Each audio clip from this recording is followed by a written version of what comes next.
Is French secularism in crisis? Has laïcité, the very strict, some might say militant separation between church and state, become an excuse to bash French Muslims, especially in the run-up to a presidential election and in the wake of attacks in Paris and Nice? Or are too many French Muslims guilty of rejecting the very basics of French national identity, including the country's long tradition of secularism?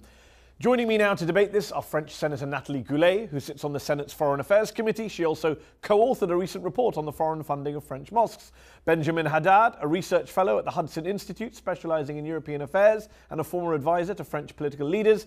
And from Paris, Yasser Louati, a civil rights activist and former spokesman for the Collective Against Islamophobia in France. Thanks all for joining me on Upfront. I want to kick off with a question for all of you.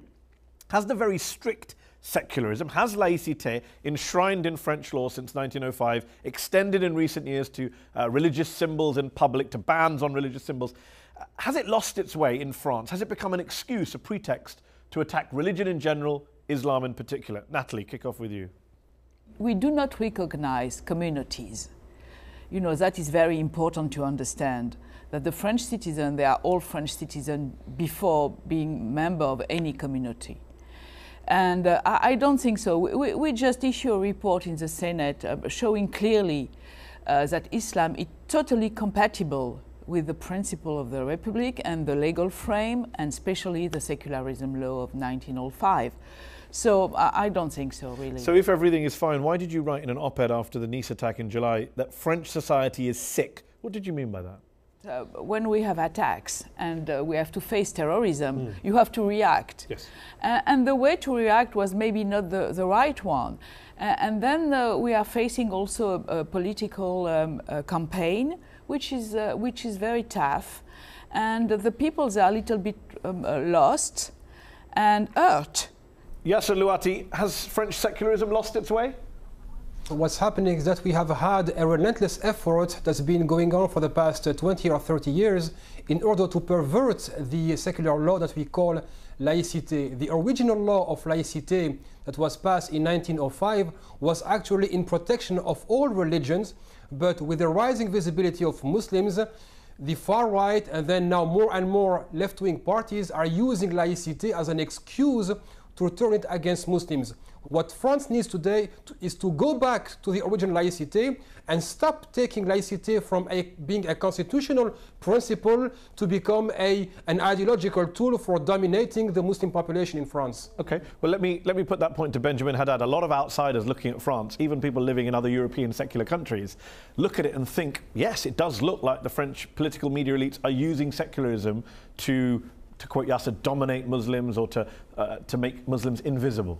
Yeah, but I think that's a misunderstanding of the idea of laïcité and secularism in the French political tradition. I mean, you have to go back to the history of religious conflicts, to the outsized role that the Catholic Church has played in French history, in the French monarchy, and then, you know, in the early age of the Republic, to understand why there's such an attachment to it. Now, it's true that this principle has to readapt because it's a different situation now with Islam. It's a recent phenomenon. You know, French society has tried to grapple with the emergence of Islam as a social phenomenon in the last few decades. So sometimes it does lead to awkward debates, but I don't think it's going too far.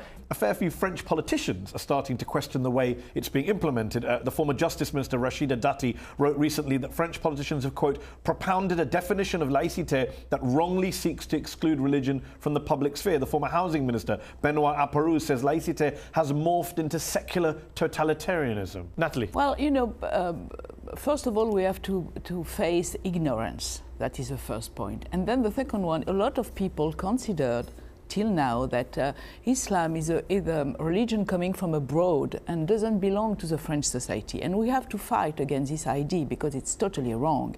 So at the same time, Islam was not part of the society when the 1905 law was built.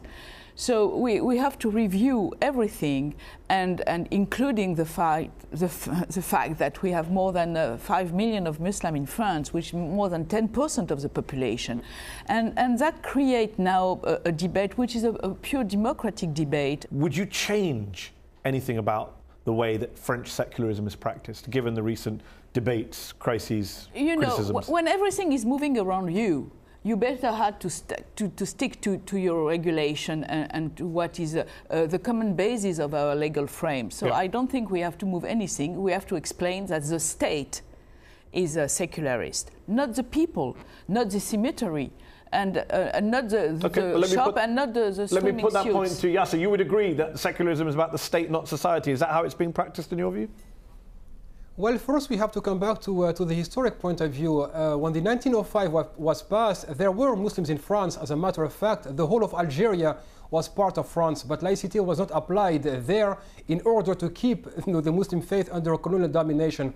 But to join Mrs. Goulet on her point, I do agree on the fact that laicity needs to be brought back to be used as a principle to grant freedom of religion and not used as an ideological tool. Okay, but Benjamin, when you look at France today with its problems, you know, it's in the middle of a European Union that's could all fall apart, a Eurozone financial crisis, austerity economics, youth unemployment, huge housing and socio-economic issues. And yet you see French politicians talking about bikinis, hijabs, veils, halal meat.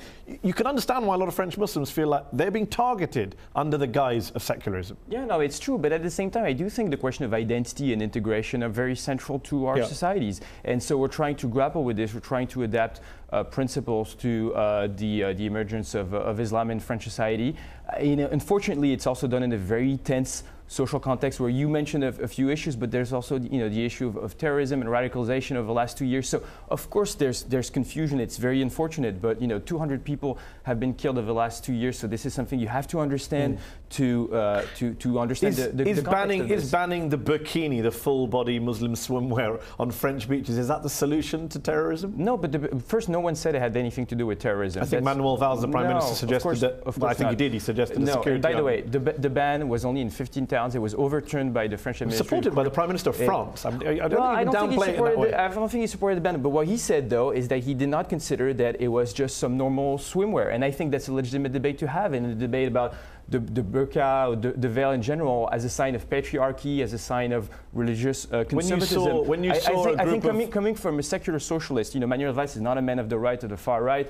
There's also a lot of people on the left, like Charlie Hebdo, like Manuel Valls, like others, who are against religions in general, religious conservatism in society, and debated that. So I think there is a French tendency to over-legislate on these things, and I think that it was rightly overturned by the Conseil d'État.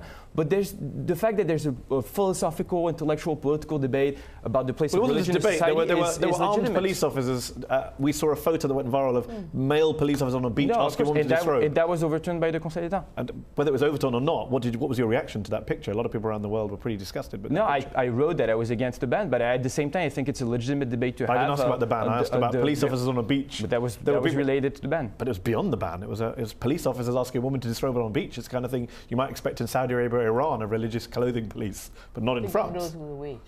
Let me put the point to Yasser that Benjamin makes the point here that you have to deal with these issues of identity and integration. We're discussing this in the context of more than 200 people being killed in France in attacks over the past year, 18 months. You can't ignore that fact, can you?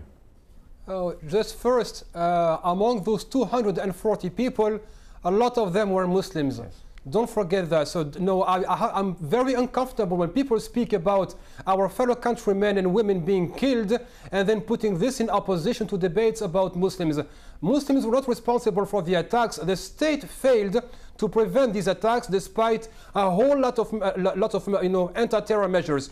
But now to bring to you, first you spoke about the burkini ban, and I will quote to you, for example, Mr. David Thompson, who is known to work on these terror groups. He said, I quote, the image of a woman being stripped by the police on a public beach will feed ISIL's narrative for the coming decades. That's for one. Second, if you want to speak about Muslims, how come every single time we speak about Muslims, it is either under the lens of terrorism, security measures, threat to identity, threat to French culture. It is never about the new French people and our new brothers and sisters under the French banner. If you are a Muslim person, you are 4 times less likely to get a job. If you are a Muslim woman wearing a headscarf, you have 1% chance of getting a job. If you are an Arab, you have 9 chances of being harassed by the police, 4 times if you are black. Okay. So all I'm sorry, it is more than time to accept these people as French citizens and not a threat coming from Mars or Jupiter. Okay, Natalie? No, I mean, I cannot do anything else than agree with what he said. But at the same time, you cannot show France as a Islamophobic country. I mean, that is not fair.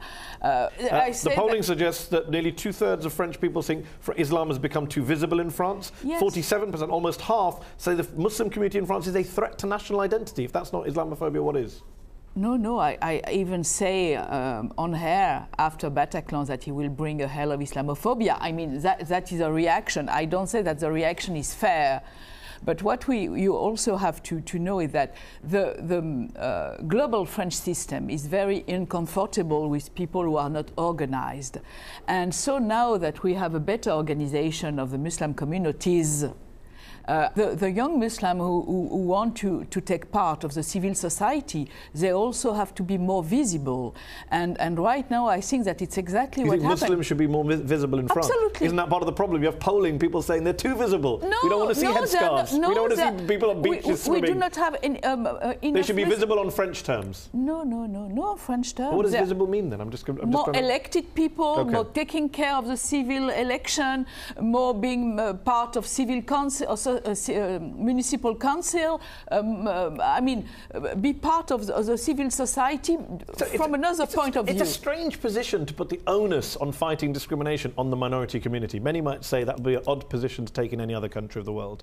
We're running out of time. Yasser, I want to ask you this question. You are in Paris, you're in France, where the polls show that the majority of your fellow French citizens do support bikini bans, do support bans on niqab in public, do value laïcité, new laïcité, as you put it, more than other political principles. I think a third of the French population say they believe in God, so a minority. You're fighting a losing battle, aren't you, in terms of making your case for French Muslims? The public are not with you. What do you do about that? Absolutely not. This is a question of education. We lost the battle of education starting with the years 2000. Don't forget, for example, in the early 2000s, when the French population was polled about the hijab ban, it was about 47-49 against and for the ban. So people were kind of split, but there was a huge effort to actually work on the French population to make them believe that the hijab ban was necessary. And I made the presentation about that. You can see the curves being separate the moment Jacques Chirac declares, who was then president, that he was in opposition to the hijab. So going forward, you're an optimist or a pessimist? One-way discourse from politicians and the media. So going forward, are you an optimist or a pessimist? I'm always optimistic.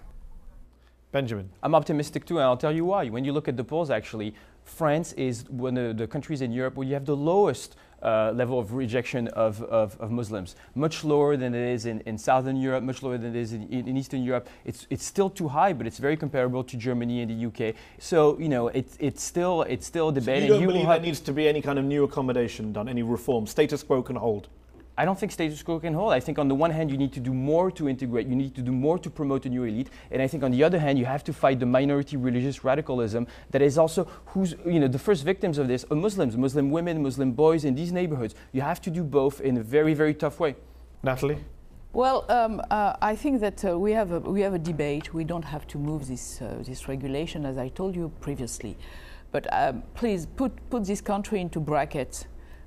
For the time of the election, because we will have a passionate debate. You think after the election things will get better? I think that things will get better. What if after the election the president is Marine Le Pen? No, the National Front. Let's cross the finger. But I think that we have to be back to back to basic and to education and fight ignorance and learn back to live together, because we lost the compass. And right now we totally lost the compass. We have to tell that, but it doesn't mean that the bottom of the society is Islamophobic. We're going to have to leave it there. Thank you all for joining me on UpFront for this very important discussion. That's our show. UpFront will be back next week.